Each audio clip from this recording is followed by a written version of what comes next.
नमस्कार, बहुत स्वागत है आपका संसद टीवी की विशेष कवरेज बजट 2025-26 में। तो आज उम्मीदों का दिन, बड़ा दिन, देश के लिए आम बजट के ऐलान का दिन। वित्त मंत्री निर्मला सीतारमण आज वित्तीय वर्ष 2025-26 का बजट संसद में पेश करने जा रही हैं। उम्मीद की जा रही है कि उनकी घोषणाएं अर्थव्यवस्था, किसानों और महिलाओं के लिए उपायों का एक मिश्रण होंगी। आम लोगों को भी इस बजट से काफी उम्मीदें हैं। ये मोदी सरकार के तीसरे कार्यकाल का पहला पूर्ण बजट होगा। कई खास मेहमान चर्चा के लिए हमारे साथ जुड़ेंगे, पल पल का अपडेट हम आप तक पहुंचाएंगे। और मेरे साथ इस वक्त इस विशेष सत्र के संचालन के लिए रामवीर श्रेष्ठ मौजूद हैं। शुक्रिया अमृता। और हमारे साथ जो मेहमान जुड़े हैं, हम उनके साथ उनका तारुफ मैं आपसे करा देता हूं।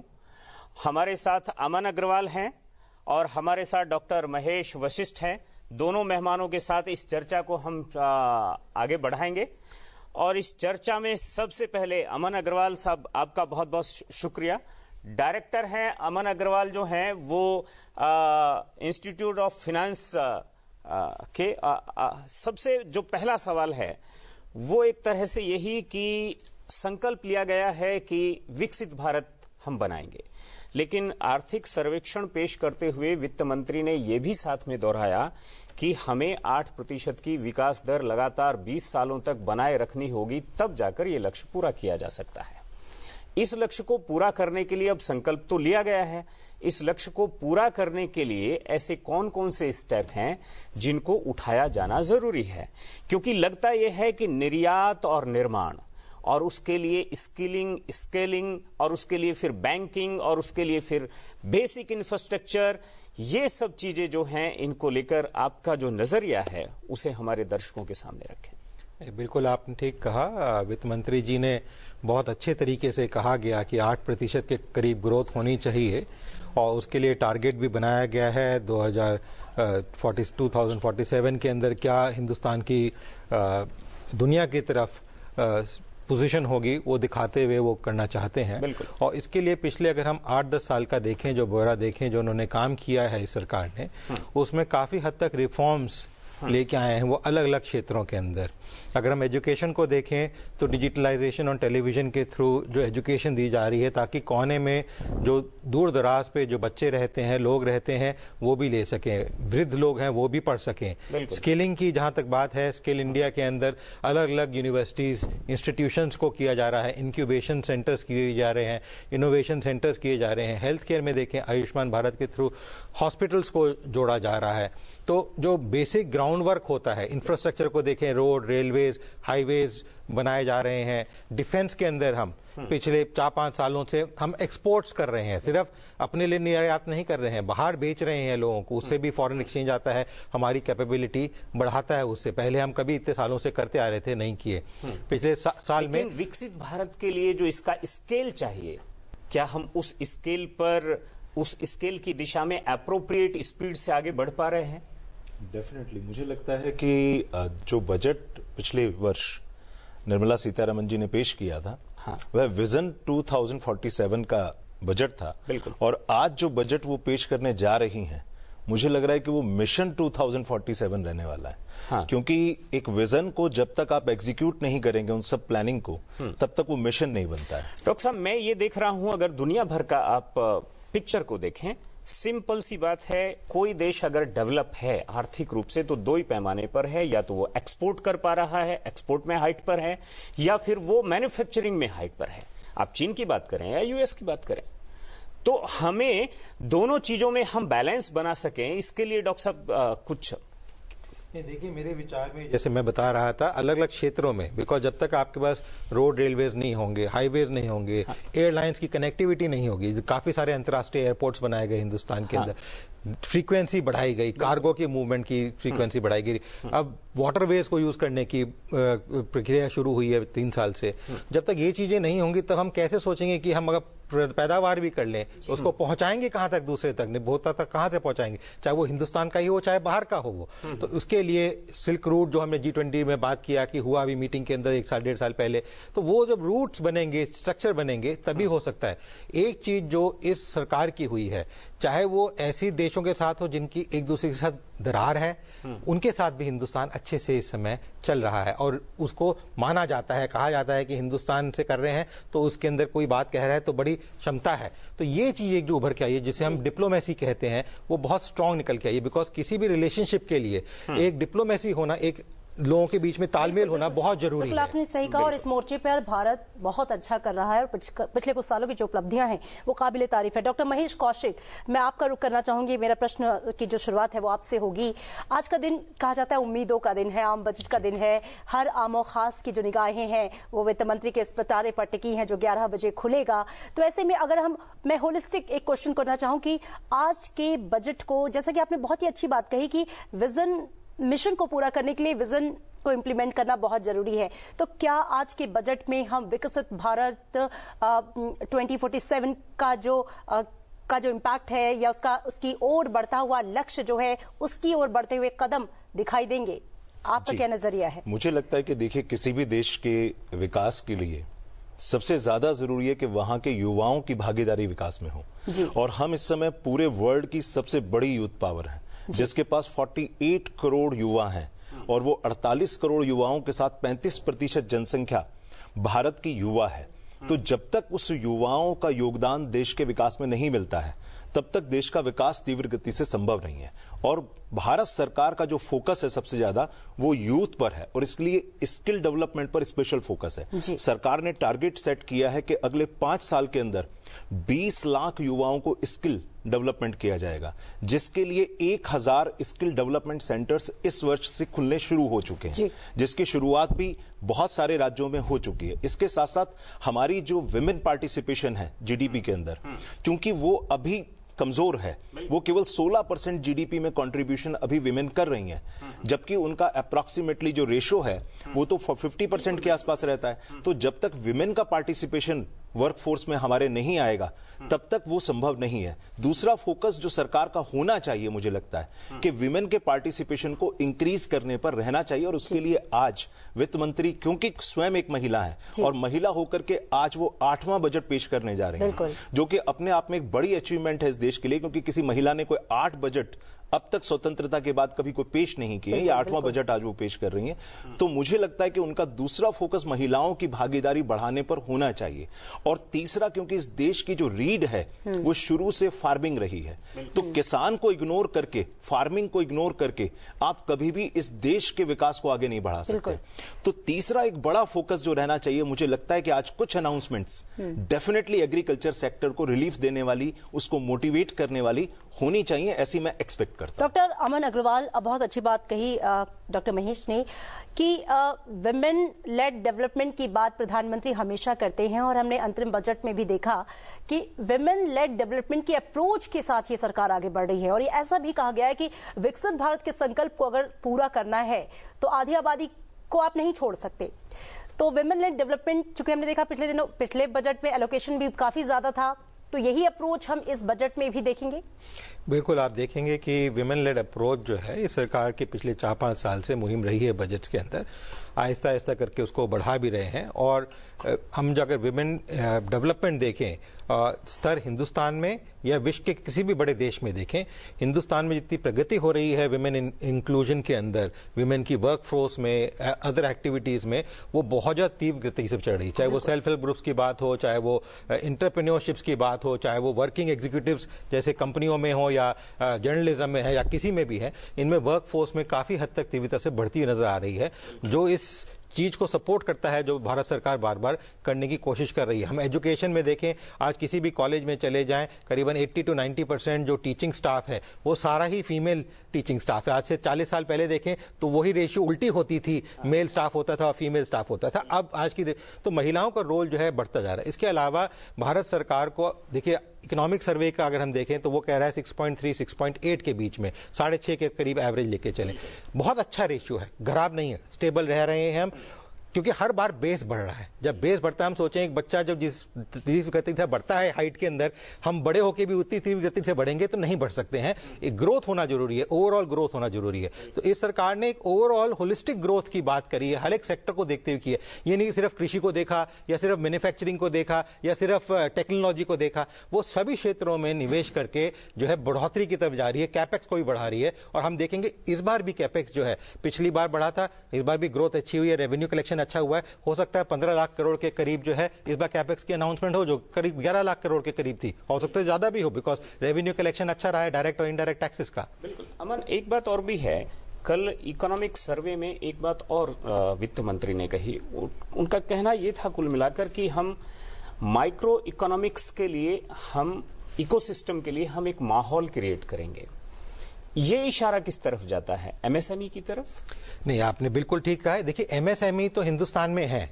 अगर हम रियली इंफ्रास्ट्रक्चर पहले स्मॉल स्केल इंडस्ट्रीज कहते थे, स्टार्टअप कहते थे, दुकानदार भी कहते थे कभी कभी उनको, पर वो सारे ही एमएसएमई सेगमेंट में आते थे। क्या चक्कर है कि बैंकिंग प्रणाली ऐसी रही है कि वहां पे रिक्वायरमेंट्स ऐसी रही है, वो कभी भी माइक्रो स्मॉल इंटरप्राइजेस को फेवरेबल नहीं बन पाई हैं। उनके पास कोई बैलेंस शीट्स नहीं होती, स्ट्रक्चर्स नहीं होते, तो उनको लोन नहीं मिल पाता है।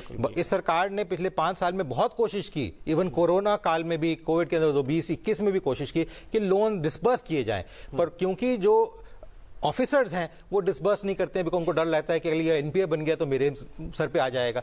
तो वो एक ब्रिज करना, सरकार को देखना, और इसी चीज की तरफ मेरे तवज्जो है, बिकॉज जब तक पैसा नहीं आएगा निवेश कैसे करेंगे? हर एक के बाद अपना पैसा इतना नहीं होता कि निवेश कर सके। लोन भी देने के पहले ही बैंक इंश्योर्ड कर लेता है, बहुत ज्यादा दिक्कत की बात नहीं है। बिल्कुल आप ठीक कह रहे हैं, करीबन 100 रुपए के ऊपर 60 रुपए देता है वो। हाँ, ज्यादा से ज्यादा, बिल्कुल 40 से 60 रुपए, मतलब 0.5-40% से 60% देता है टोटल वैल्यू का।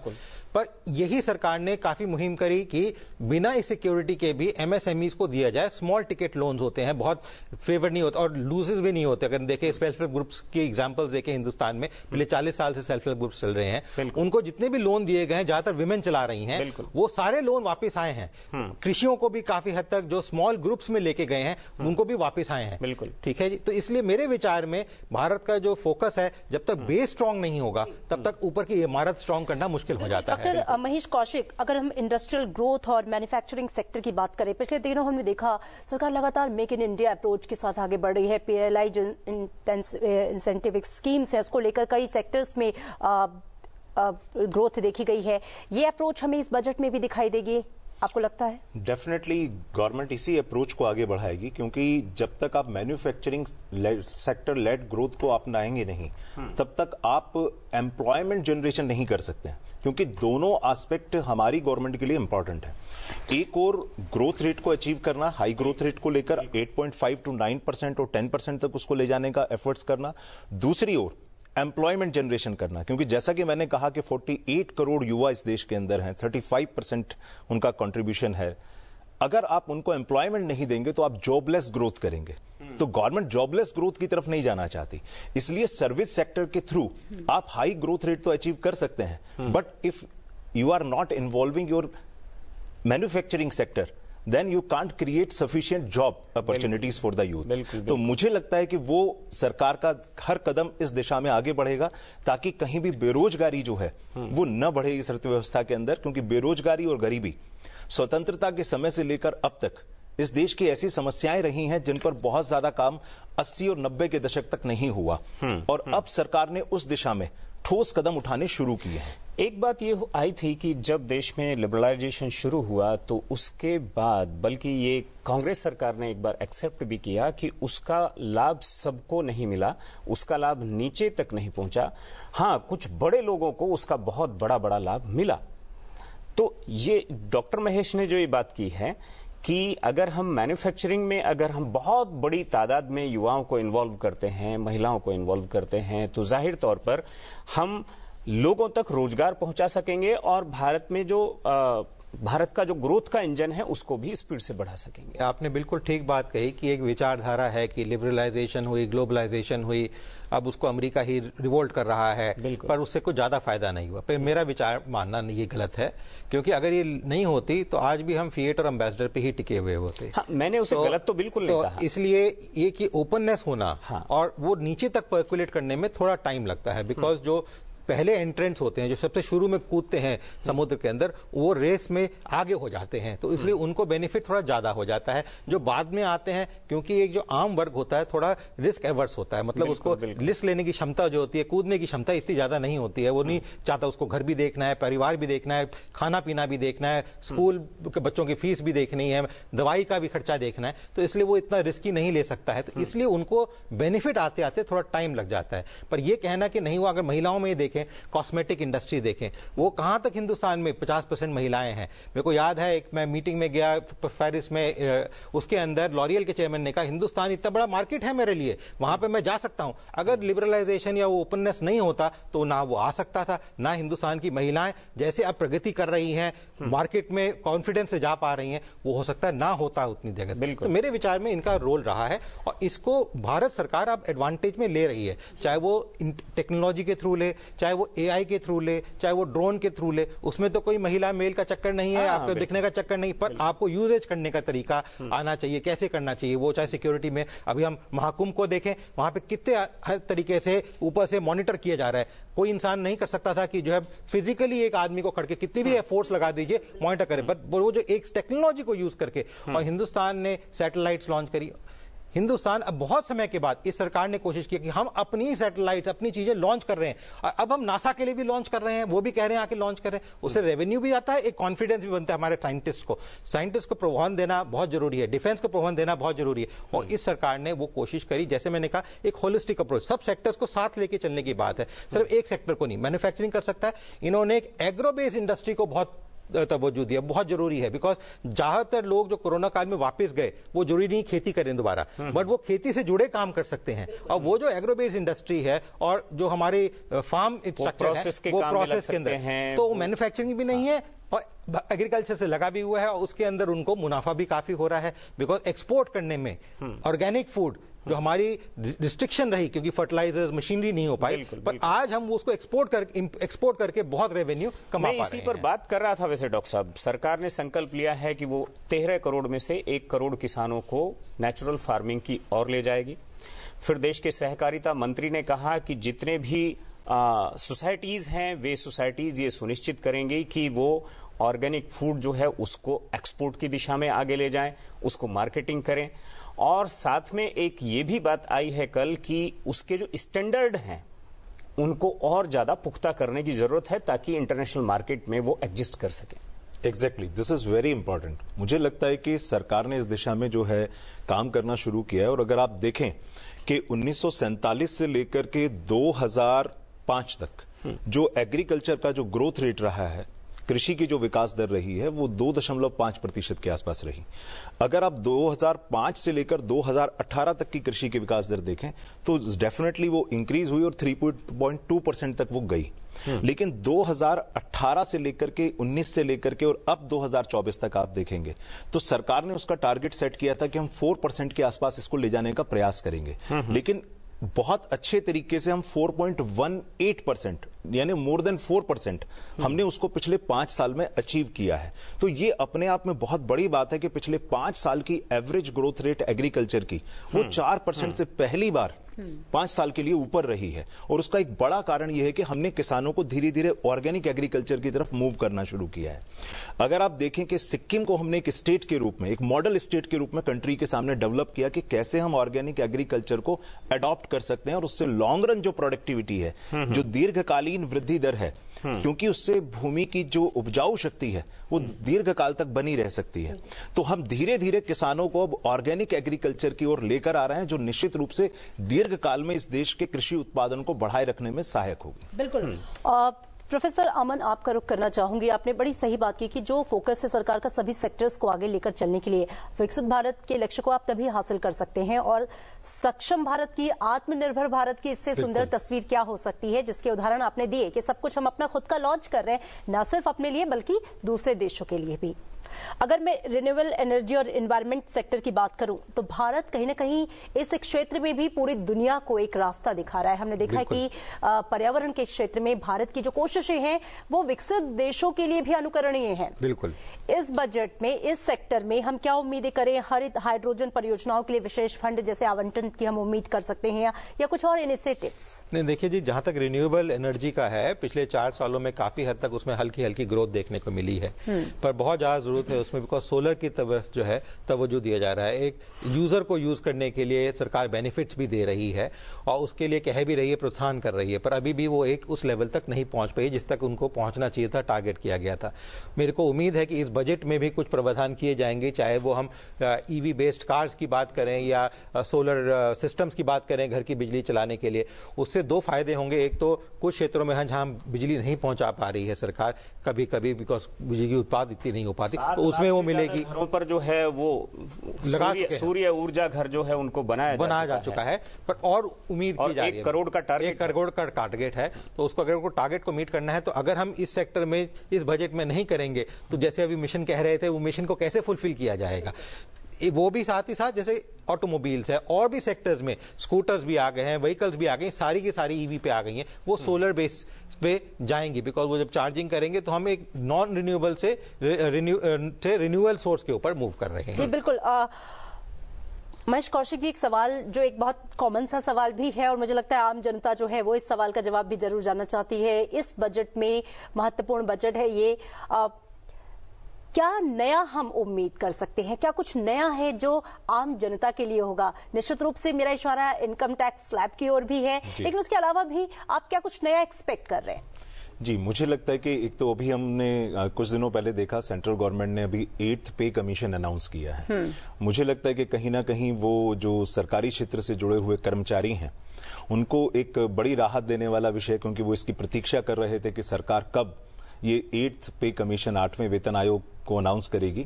तो मुझे लगता है कि आज कुछ क्लैरिटी उस पर निर्मला सीतारमण जी दे सकती हैं कि वो किस तरह से उस पर काम होगा और किस तरह की उसकी चीजें रहेंगी। दूसरा ये है कि जो स्लैब्स हैं इनकम टैक्स के, उसमें भी कुछ रियायत मिल सकती है। मुझे लगता है कि क्योंकि लास्ट टाइम हमें याद है कि 75,000 की जो स्टैंडर्ड डिडक्शन 50,000 से बढ़ाकर के सरकार ने की थी, और दूसरा हर स्लैब के अंदर अगर हम देखेंगे जो नीचे की जो लिमिट होती है उसको सरकार ने 50,000 से बढ़ाया था। तो उसको हमें लगता है कि शायद उसमें कुछ और वृद्धि इस बार की जा सकती है। उसकी कुछ आशा जो मध्य वर्ग है वो देश से, सरकार से, निर्मला जी से कर सकता है कि उस तरह की भी कुछ रियायतें कुछ अनाउंस हो सकती है। बिल्कुल, आपसे चर्चा जारी रखेंगे, लेकिन प्रधानमंत्री ने बजट से पहले क्या कुछ कहा है अपने संदेश में, आइए सुनते हैं। हमारे गणतंत्र के 75 वर्ष पूरे हुए हैं।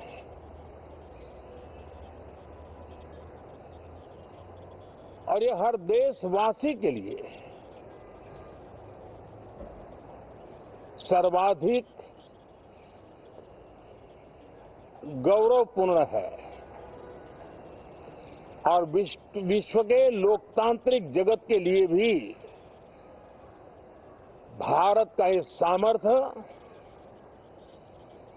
अपनी एक विशेष स्थान बनाता है।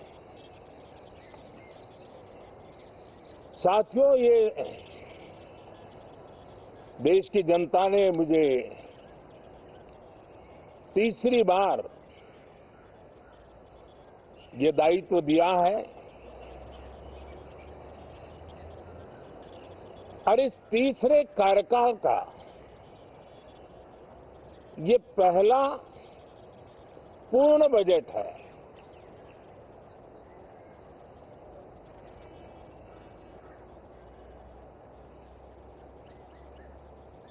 और मैं विश्वास से कह सकता हूं कि 2047 जब आजादी के 100 साल होंगे, विकसित भारत का जो संकल्प देश ने लिया है, ये बजट सत्र, ये बजट एक नया विश्वास पैदा करेगा नई ऊर्जा देगा कि देश जब आजादी के 100 साल मनाएगा तब विकसित होके रहेगा। 140 करोड़ देशवासी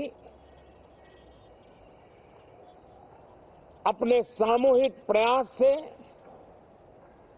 इस संकल्प को परिपूर्ण करेंगे। तीसरे टर्म में हम मिशन मोड में देश को सर्वांगीण विकास की दिशा में, चाहे वो भौगोलिक रूप से हो, सामाजिक रूप से हो या आर्थिक भिन्न भिन्न स्तर के संदर्भ में हो, हम सर्वांगीण विकास के संकल्प को लेकर के मिशन मोड में आगे बढ़ते जा रहे हैं। इनोवेशन, इंक्लूजन और इन्वेस्टमेंट, ये लगातार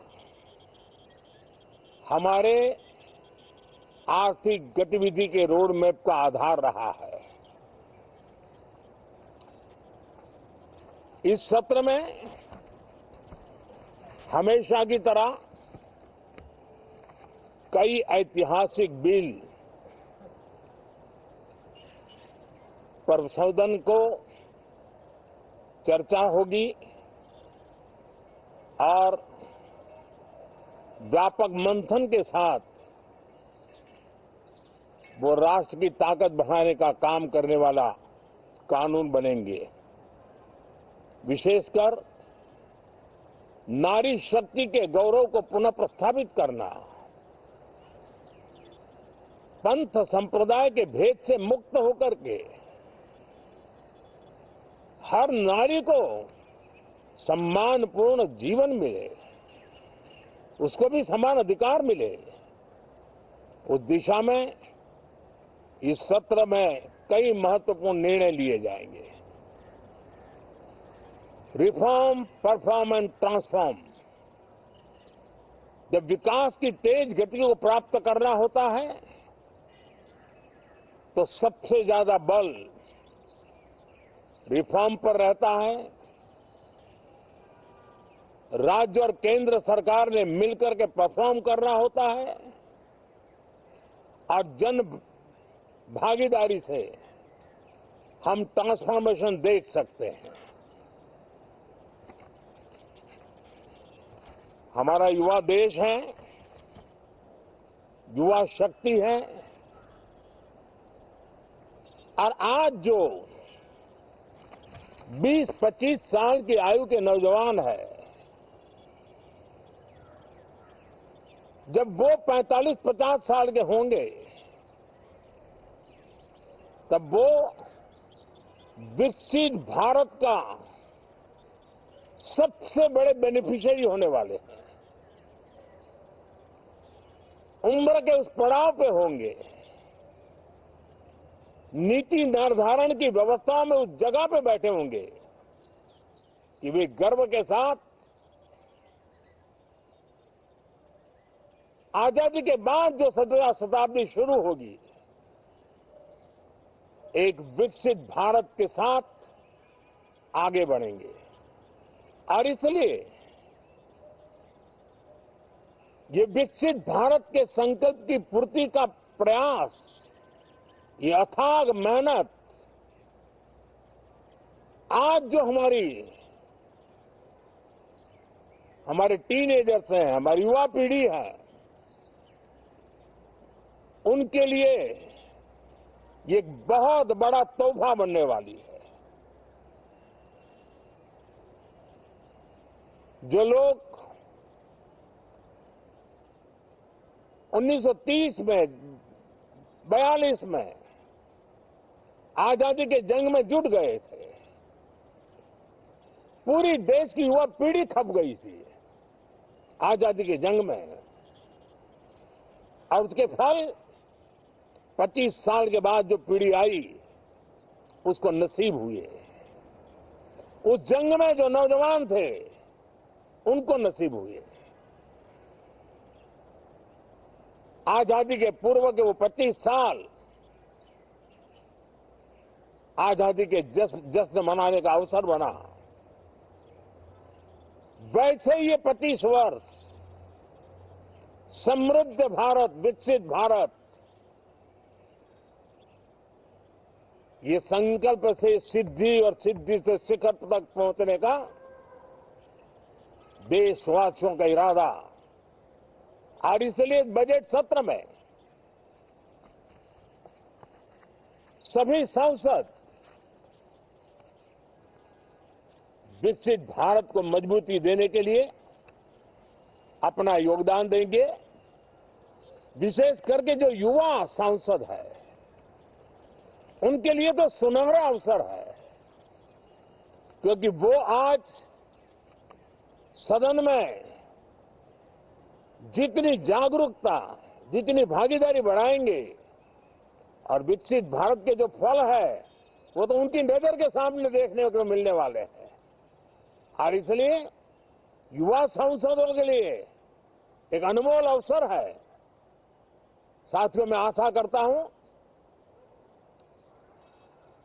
कि हम देश की आशा आकांक्षाओं के इस बजट सत्र में खरे उतरेंगे।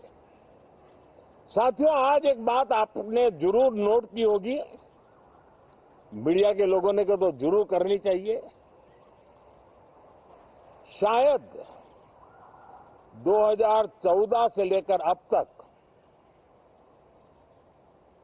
शायद एक पहला पार्लियामेंट का सत्र है कि जिसके एक दो दिन पहले कोई विदेशी चिंगारी नहीं प्रगटी है। विदेश में से आग लगाने की कोशिश रही हुई है। 10 साल से यानी 14 से देख रहा हूं, हर सत्र के पहले शरारत करने के लिए लोग तैयार बैठते थे और यहां उसको हवा देने वालों की कोई कमी नहीं है। ये पहला सत्र मैं पिछले 10 साल के बाद देख रहा हूं कि जिसमें किसी भी विदेशी कोने से कोई चिंगारी नहीं हुई। साथियों, बहुत बहुत धन्यवाद। तो सरकार अपने तीसरे कार्यकाल का पहला पूर्ण बजट पेश करने जा रही है और प्रधानमंत्री नरेंद्र मोदी ने यहां पर जो भारत की महत्वाकांक्षाएं हैं, विकसित भारत का जो सपना है, संकल्प है, उसको देश के सामने एक बार फिर से रखा है और उन्होंने ये कहने की भी कोशिश की है कि जो आने वाली पीढ़ी है उसके लिए वो खुशनसीब है, उसको एक विकसित भारत देखने के लिए मिलेगा और उस विकसित भारत में देश के युवा सांसद, देश के युवा अभी से अपना योगदान दे सकते हैं। बिल्कुल, यहाँ पर एक आवश्यक सूचना भी रामवीर अपने दर्शकों को दे दें कि संसद टीवी, जो कि भारतीय संसद का आधिकारिक चैनल है, हिंदी और अंग्रेजी सहित 12 भारतीय भाषाओं में आपको बजट का जो प्रसारण है वो YouTube चैनल्स पर देखने को मिलेगा। इसे मिस ना करें। तो ये विशेष सुविधा हमारे दर्शकों के लिए। आज के बिग पॉइंटर्स पे हम बातचीत कर लेते हैं। मतलब आपका बजट आपकी भाषा में। और यहाँ वित्त मंत्री निर्मला सीतारमण आज संसद में बजट पेश करेंगी, ये हम आपको बता दें सबसे पहले। और मोदी 3.0 का ये दूसरा पूर्ण बजट होगा। वित्त मंत्री निर्मला सीतारमण लगातार 8वीं बार बजट पेश करेंगी। बिल्कुल रामवीर, 2 बार उन्होंने अंतरिम और से पहले जो है वो 6 बार पूर्ण बजट पेश किया है। वो बजट पेश करने वाली दूसरी महिला हैं और निर्मला सीतारमण द्वारा पेश किया गया 2020 का बजट भाषण 2 घंटे 42 मिनट लंबा था। अब देखना होगा इस बार की जो समय सीमा है, जो ड्यूरेशन है, वो कितनी रहती है, लेकिन काफी कैपेसिटी है उनमें। खड़े होकर धुआंधार वो बोलती हैं और लगातार बोलती हैं। प्रोफेसर अमन, जो प्रधानमंत्री ने कहा, मैं जरूर इस सवाल को पूछना चाहूंगी कि वैश्विक परिस्थितियां इस समय जैसी हैं, हम देख रहे हैं जियोपॉलिटिकल टेंशन के बीच भारत का ये जो सपना है विकसित भारत भारत का 2047 तक, इस संकल्प के रास्ते में आप किस तरह की चुनौतियों को देखते हैं और उन चुनौतियों से भी ऊपर उन्हें एड्रेस करने के लिए क्या जरूरी है? भारत अपने आर्थिक मोर्चे पर और अपने नीतिगत मोर्चों पर भी जो दूसरे देशों के साथ संबंध है, कैसे स्टेप्स उठाने की जरूरत है? देखिए, ये सबसे बड़ी चुनौती भारत सरकार और भारत के सामने है, वो है युवा वर्ग।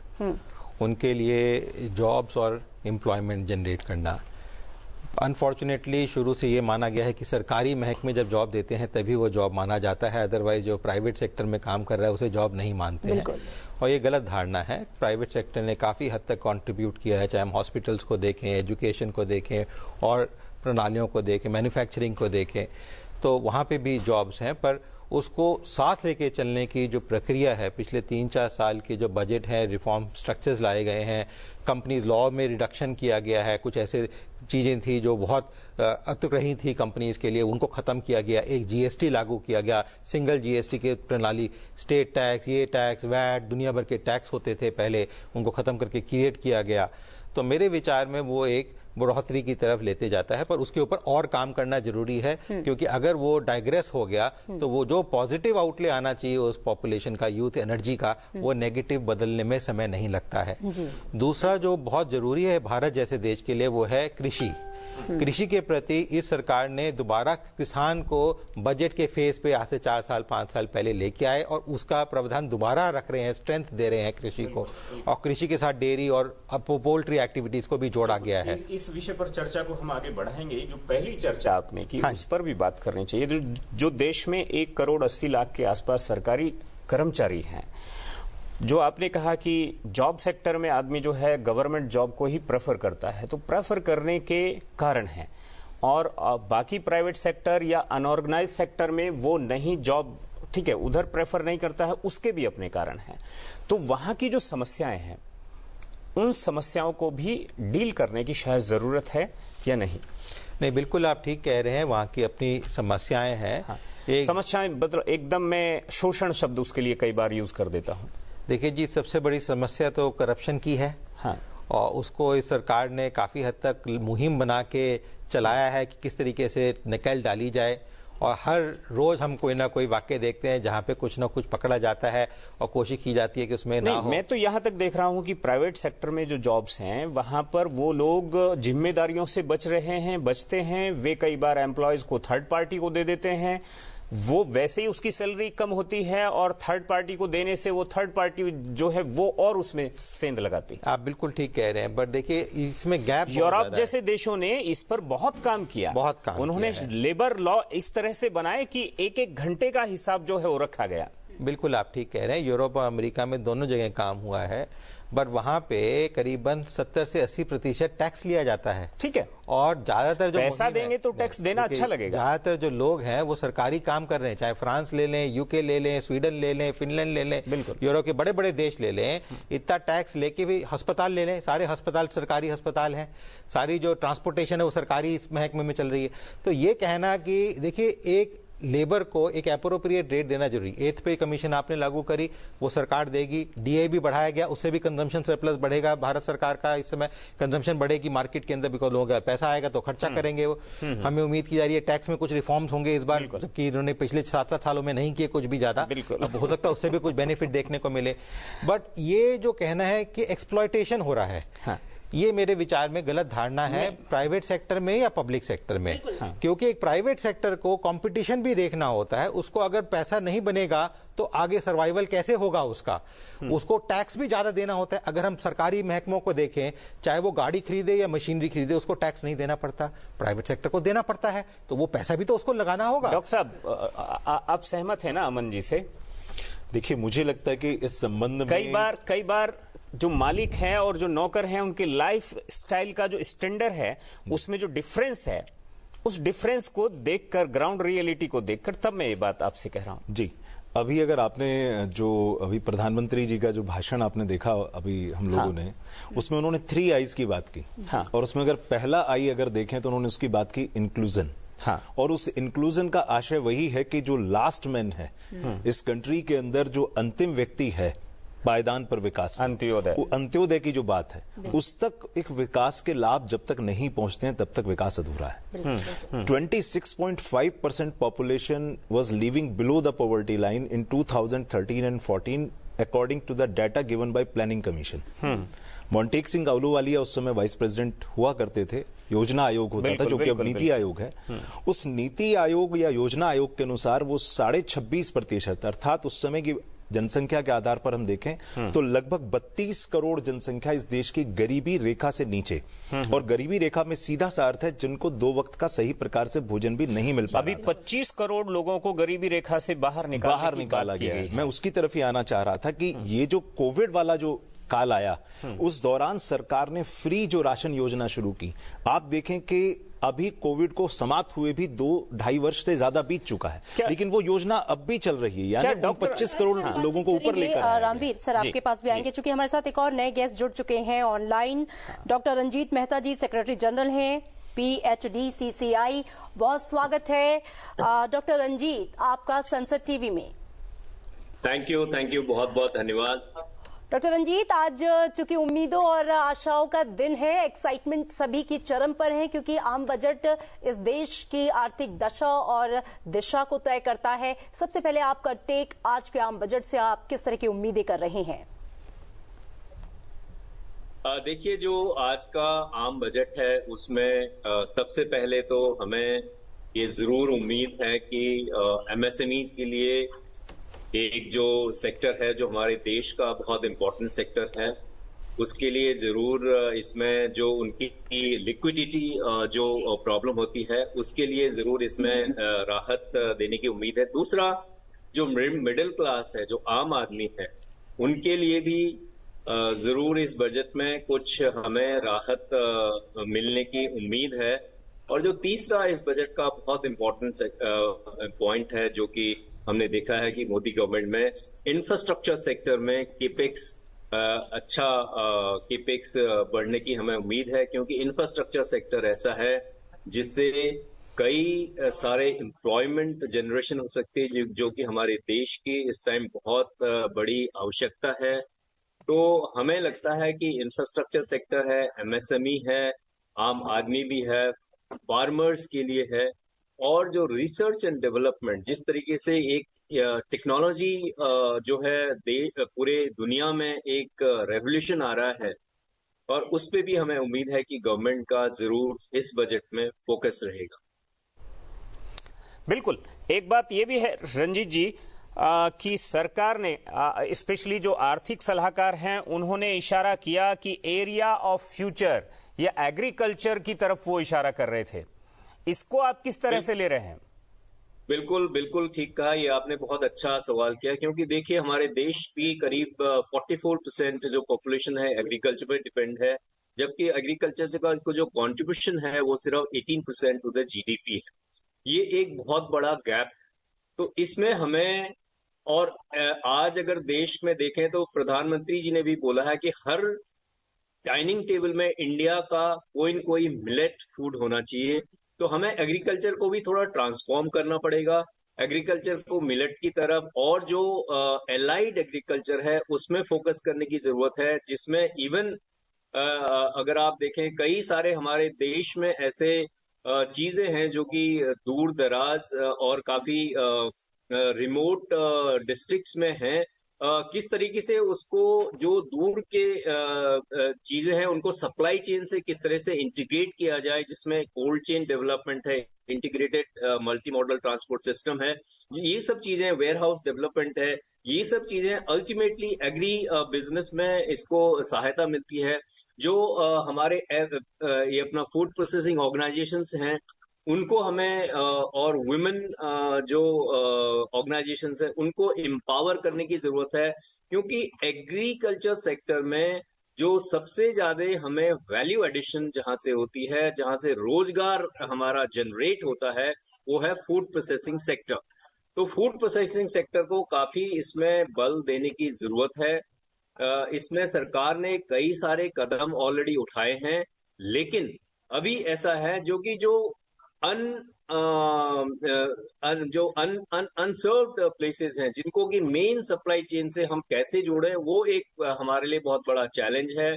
इसमें डिजिटल इंफ्रास्ट्रक्चर भी बहुत बड़ा रोल प्ले करेगा, क्योंकि किस तरीके से हम ई मार्केट प्लेटफॉर्म क्रिएट करें, specially for those agri products जो कि दुनिया में जिनकी डिमांड है, उससे जो है मार्केट एक्सेस कैसे छोटे व्यापारियों को, छोटे किसानों को गांव-गांव में वो हम मार्केट एक्सेस कैसे बिल्कुल। डॉक्टर रंजीत, प्रधानमंत्री ने ट्रिपल-आई का जो जिक्र किया, जिसमें इनोवेशन, इंक्लूजन और इन्वेस्टमेंट पर उनका फोकस रहा, तो इन तीनों चीजों के समावेश को अगर हम देखें तो इस बजट में आप इन तीनों का, यानी कि ट्रिपल-आई का जिसका प्रधानमंत्री ने कल जिक्र किया, उसे कैसे चरितार्थ होता हुआ देखेंगे? बिल्कुल, देखिए, जो गोइंग फॉरवर्ड मैं समझता हूं, जिस तरीके से देश बढ़ रहा है, जिस तरह से पूरी दुनिया बढ़ रही है, इनोवेशन जो है एक सेंट्रल पिलर रहेगा हमारी ओवरऑल स्ट्रैटेजी का। और उसके साथ साथ इन्वेस्टमेंट और इंक्लूजन, ये एक बहुत जरूरी है, क्योंकि हमारे देश में अभी जिस तरीके से हमें करोड़ों लोगों को हमने गरीबी रेखा से ऊपर हम लेके आए हैं, तो इंक्लूजन एक बहुत बड़ा हमारा ओवरऑल डेवलपमेंट स्ट्रैटेजी का पार्ट रहा है। और गोइंग फॉरवर्ड जिस तरीके से प्रधानमंत्री जी ने विकसित भारत का संकल्प लिया है, जिसमें इंडस्ट्री भी उनके साथ है, तो इसमें इन्वेस्टमेंट, क्योंकि कोई भी काम करने के लिए सबसे पहले इन्वेस्टमेंट चाहिए होती है, पैसा चाहिए होता है। इनोवेशन इसीलिए जरूरी है कि जब तक हम अपने आप को कॉन्टिन्यूअसली इंप्रूव ना करें, नए तरीके से जब तक हम ना सोचें, तब तक हम दुनिया के साथ कॉम्पीट हम नहीं कर सकते। हम आपकी तरफ आएंगे डॉक्टर साहब, और यहाँ इसी चर्चा को थोड़ा सा हम थोड़ा आगे बढ़ाएं। एक बात मैं देख रहा था कि न्यूजीलैंड ने 84 में अपने यहाँ किसानों से कहा कि अब समर्थ हो गए हैं, अब आप लोग, अब सब्सिडी वगैरह ये सब खत्म कर दी जाए और अब देश को आप पूरा कंट्रीब्यूट कीजिए। ये उन्होंने भी भरोसा किया, थोड़ा सा 1-2 साल के लिए थोड़ा झटका लगा, लेकिन उसके बाद वो तुरंत संभल गए। और वहां पर जो खेती है, उस खेती में गवर्नमेंट, किसान, ऐसा लगता है कि सरकार और किसान मिलकर के खेती कर रहे हैं, वो उसमें इतना ज्यादा इन्वॉल्व हैं। मैं अगर बात भारत की करूं तो जब देश में PL 480 खाया जा रहा था, अमेरिका से आया हुआ गेहूं, और जब भारत में अमेरिका ने आंख दिखाना शुरू कर दिया कि अगर आप कुछ करेंगे तो हम आपको गेहूं देना बंद कर देंगे, तो देश के प्रधानमंत्री ने, स्पेशली लाल बहादुर शास्त्री ने, उस समय किसानों के साथ बैठे, उनका भरोसा जीता, और हमने देखा कि देश के अन्न के भंडार भरते चले गए। विकसित भारत की बात जब मैं बात कर रहा हूं, तो अभी भी जो माइक्रो इकोनॉमिक्स है वो खेती से भी जुड़ा है और MSME से भी जुड़ा है। तो उन दोनों को साथ में जोड़कर उनसे जुड़े लोगों के साथ सरकार का जो कोलैबोरेशन है वो किस लेवल पर होना चाहिए? देखिए, मेरे विचार में जो आपने इशू रेज किया बहुत इंपॉर्टेंट है हिंदुस्तान जैसे देश के लिए, जहां पे डायरेक्टली करीबन 50% जनता है और करीबन 70% अभी भी एग्रीकल्चर बेस्ड इंडस्ट्रीज में जुड़ी हुई है। हिंदुस्तान में एक तो जो फ्रीबी कल्चर अलग अलग पार्टीज ने शुरू कर रखा है, देते रहते हैं, पैसा देते हैं, उसको माफ कर देते हैं, उससे एक बहुत किसान त्राही है। बिकॉज उसको फ्री बिजली, फ्री ये पानी, ये सब नहीं चाहिए। उसमें क्षमता है कि वो खुद अपनी पैदावार कर सके, और किसान कहता भी आया है। इस सरकार ने पहली बार किसानों को जो है एनरोल करना शुरू किया 2-2.5 साल पहले, उनका लिस्ट बनाना शुरू किया, ताकि जिस किसान को राहत चाहिए या फैसिलिटी चाहिए या फाइनेंसिंग चाहिए क्रेडिट कार्ड किसान के थ्रू या किसी और माध्यम से, नाबार्ड के थ्रू, वो पहुंच सके। बड़े बड़े जो किसान हैं वो ले लेते थे और छोटे किसान बेचारे सूखे रह जाते थे, तो उनको मिलना जरूरी है। तो ये सरकार ने जैसे गैस के लिए किया कि जिसको जरूरत है वो ले ले, इस तरीके से इसमें किया कि जिसको जरूरत है वो पहली बार इंडेक्स करके, ताकि वो स्ट्रक्चरिंग कर सके, समझ सके कि हिंदुस्तान में कैसे कैसे माइक्रो वाले भी और बड़े वाले भी उनकी क्या जरूरत है, उनको समझ सके। दूसरा, जेम पोर्टल के ऊपर उनको लाने की कोशिश करी, ताकि भारत सरकार से चाहे बाहर एक्सपोर्ट करना है, क्या करना है, उसको किया जा सके। इसके ऊपर ऑलरेडी पिछले 1-1.5 साल से मुहिम चल रही है। और उन्होंने जो किसान के लॉ लाए थे वो भी इसी पर्पस से थे कि उसको मार्केट मैकेनिज्म की तरफ लेके जाया जाए, आत्मनिर्भर बनाया जाए, ताकि उसकी जो उत्पाद है उसी उसे एक सही दाम मिल सके। वो अनफॉर्चुनेटली गलत तरीके से कन्वे किया गया, किसानों को नहीं समझ आया, पर उन्होंने किसानों के साथ बैठ नहीं कर पाई। पर अब वो ही चीजें उनको इम्प्लीमेंट कर रहे हैं, थोड़ा थोड़ा चीजों को लाके, लॉ के फॉर्म में तो नहीं पर इम्प्लीमेंट कर रहे हैं, उससे लोगों को इस इम्प्लीमेंटेशन में क्या हम माने कि एफपीओ, एफपीसी, कोऑपरेटिव्स और जो महिलाओं के स्वयं सहायता समूह हैं और इस सब के साथ जो एपिडा जैसी संस्थाएं हैं जो एक्सपोर्ट का प्लेटफॉर्म मुहैया कराती हैं, ये सब प्रयास जो हैं उतनी गति से हैं कि हम कह सकते हैं कि हाँ, हम जो है ठीक है संकल्प को पूरा करने की दिशा में है। जी, जो विकसित भारत का संकल्प है, देखिए मैंने कहा कि वो कृषि, युवा और महिलाएं और जो लास्ट जो 25% पॉपुलेशन की हमने बात की उसको साथ में लिए वो अधूरा है, वो कभी पूरा नहीं हो सकता। इसीलिए सरकार का अब जो विजन डॉक्यूमेंट है वो इन 4 पर फोकस होना शुरू हुआ है, क्योंकि सरकार ने इन सबके महत्व को समझा है। बिल्कुल। और मुझे लगता है कि जो आपने माइक्रो इकोनॉमिक्स की बात की और उसको जो कनेक्ट किया एग्रीकल्चर से, इस देश के अंदर पूरी जो 100% अगर हम देखें एग्रीकल्चर को, अगर हम मान लें 100% है, तो उसका 80% जो है वो स्मॉल और मार्जिनल फार्मर है, यानी छोटे किसान से भी ज्यादा, 80% से ज्यादा है। और वो जो छोटे किसान हैं, आप उनकी जो लैंड होल्डिंग्स का साइज है वो बढ़ नहीं सकता है, वो धीरे धीरे छोटा होगा, क्योंकि आप जो कृषि योग्य भूमि है कोऑपरेटिव में ही इनकॉर्पोरेट करना पड़ेगा, उसे करना पड़ेगा। और आपको जो अलाइड सेक्टर एक्टिविटीज हैं, सरकार को जो किसान है, जो परिवार की महिलाएं हैं उसकी, उनको अलाइड सेक्टर एक्टिविटीज में इन्वॉल्व करना पड़ेगा, जिससे कि जो उनकी किसानों की आय को जो दुगना करने का जो संकल्प है वो भी पूर्ण हो सके, क्योंकि वो केवल कृषि के भरोसे, और वो भी कृषि जो मौसम के भरोसे है, वो नहीं हो सकती है। दूसरा, वहां पर जो कृषि आधारित संरचना है, जैसे वहां पर सिंचाई सुविधाओं का विस्तार करना, वहां पर क्रेडिट फैसिलिटीज को बेटर बनाना, ताकि जो लोकल मनी लेंडर है, जो साइट साहूकार महाजन के पंजों में जो किसान फंसा रहता है ऊंची ब्याज दरों के चक्कर में, वो उससे भी बाहर आ सके और वो किसान जो है शिक्षित होकर के इनोवेशन को अडॉप्ट कर सके, यानी नई टेक्नोलॉजी को अडॉप्ट करके अपनी एग्रीकल्चरल प्रोडक्शन और प्रोडक्टिविटी को इंक्रीज कर सके। जब तक हम इस एस्पेक्ट पर बहुत अच्छे से काम नहीं करेंगे, तब तक हम विकसित भारत 2047 के संकल्प को पूरा नहीं कर पाएंगे। तो मुझे लगता है आज का बजट कहीं ना कहीं वहां राहत देने वाला, कृषि आधारित संरचना को बेहतर बनाने की दिशा में एक और कदम आगे बढ़ाने वाला होना चाहिए। बिल्कुल। प्रोफेसर अमन, दुनिया की 5वीं सबसे बड़ी अर्थव्यवस्था हम हैं और तीसरी सबसे बड़ी अर्थव्यवस्था के लिए हमारी कोशिशें जारी हैं। अगर मैं आपसे, चूंकि अब हमारे सेशन का क्लोजिंग टाइम भी है, ये पूछना चाहूंगी, आर्थिक मोर्चे पर इस जो लक्ष्य है को पूरा करने के लिए किस तरह की चुनौतियां आप देखते हैं और इन चुनौतियों को पार पाने के लिए किस तरह के स्टेप्स जो हैं आर्थिक मोर्चे पर उठाए जाने की जरूरत है? देखिए, मेरे विचार में हिंदुस्तान, अगर हम पीपीपी के मोड पे देखें तो $15 ट्रिलियन इकोनॉमी ऑलरेडी है और टॉप 3 के अंदर परचेजिंग पावर के ऊपर सबसे स्ट्रांग कंट्री माना जाता है। हिंदुस्तान में निर्यात सब चीजों का होता है, उस निर्यात को बढ़िया करने की जरूरत है। जैसे अभी कृषि की बात हो रही थी, कृषि के भी कृषि दर्शन एक पहले प्रोग्राम आता था, बाद में उसको चैनल की बात की गई, तो सिर्फ वो खाद्य पदार्थ या उपजाऊ के ऊपर बात करता था। उसमें फाइनेंसिंग की भी बात होनी चाहिए, मार्केटिंग की भी बात होनी चाहिए, एंटरप्रेन्योरशिप की बात होनी चाहिए और उसको प्रावधान देना चाहिए कि जितने भी सरकारी चैनल हैं, प्राइवेट चैनल हैं, उनको कोशिश करें कि लोगों तक पहुंचाएं। रेडियो तो पहुंचाता ही था, अभी भी पहुंचाता है, बट और भी माध्यम से पहुंचाएं ताकि उसमें जागरूकता बढ़े।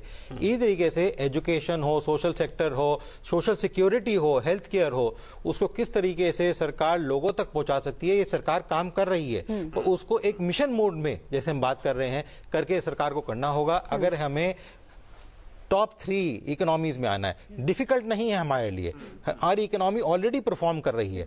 हमारे नंबर इसलिए नहीं आ पाते क्योंकि जो पैरेलल इकोनॉमी है, जो ब्लैक इकोनॉमी हम जिसे मानते हैं, जिसपे हम टैक्स नहीं देते जिस पैसे पे, वो इकोनॉमी भी काफी स्ट्रांग है और वो इस सरकार ने कोशिश की, जनधन के थ्रू करी और योजनाओं के थ्रू करी, डिमोनेटाइजेशन के थ्रू करी, पर वो थोड़ी बहुत तो शिफ्ट हुई, ज्यादातर अभी भी शिफ्ट नहीं हो पाई है। जीएसटी के थ्रू और लोगों की जो लोग काम कर रहे हैं उनको भी पैसा आप चेक से दीजिए, बैंक ट्रांसफर से करिए, बड़ी सारी चीजें की गई हैं, पर वो अभी करने में 3, 4, 5 साल लगेंगे। और उस योजना के प्रति जो सरकार ने मुहिम उठाई है, शुरू में थोड़ा स्लो होती है, जैसे गाड़ी जब चलाते हैं तो थोड़ा स्लो चलती है और फिर तेजी पकड़ती है, चाहे वो ट्रेन हो या प्लेन हो या एक नॉर्मल गाड़ी फटफटी हो, 2 बाइक चलाने वाली।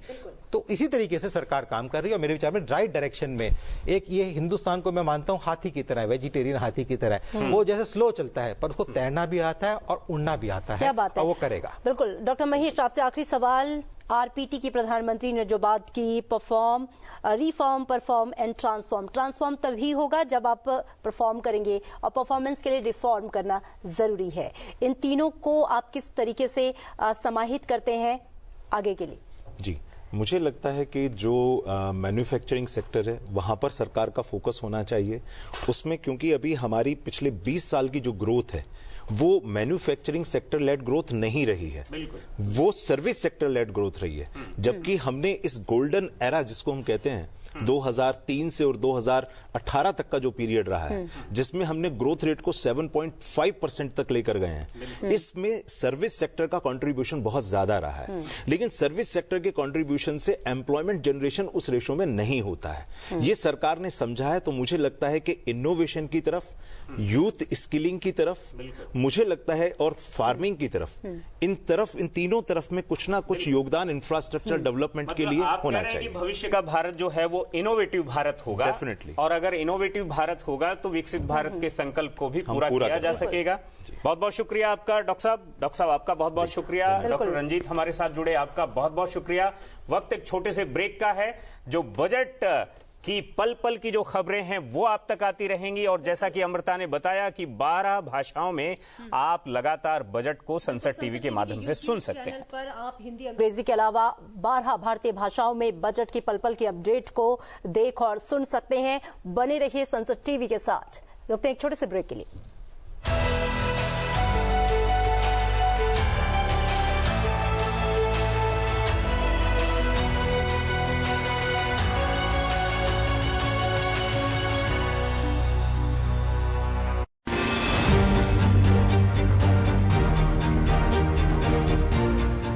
Finance Minister presents the Union Budget in the Lok Sabha.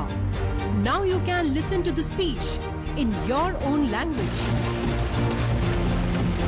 Honorable Speaker, Understand how this budget aims to meet aspirations, empower the youth and shape India's future. Because every budget decision impacts your life. Budget will define India's growth and progress. Watch it live on Sansad TV's YouTube channel on 1st February 11 AM in English, Hindi and other Indian languages.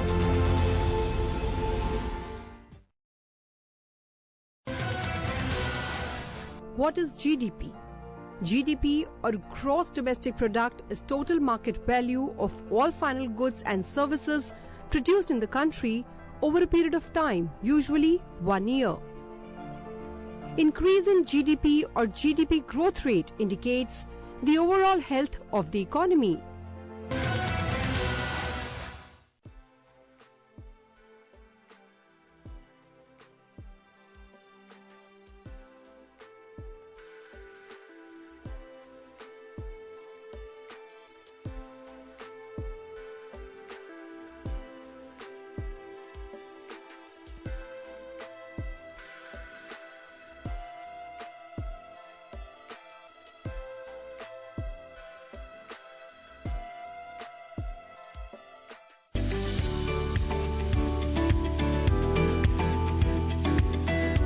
संसदीय पुस्तकालय भारत की क्षेत्रीय भाषाओं की पुस्तकों को एकत्रित करने के लिए विशेष रूप से कार्यरत है।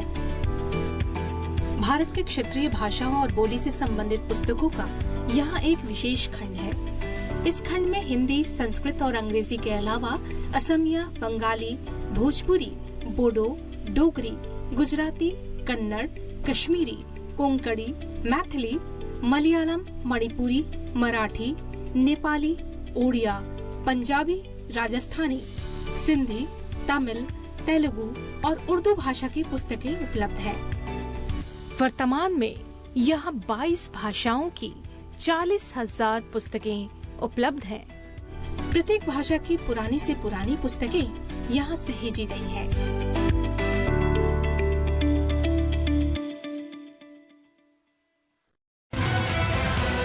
What is indirect tax? In the case of indirect tax, the burden of tax can be shifted by the taxpayer to someone else. Indirect tax has the effect of raising the price of the products on which they are imposed. Customs duty, central excise, service tax and value-added tax are examples of indirect tax.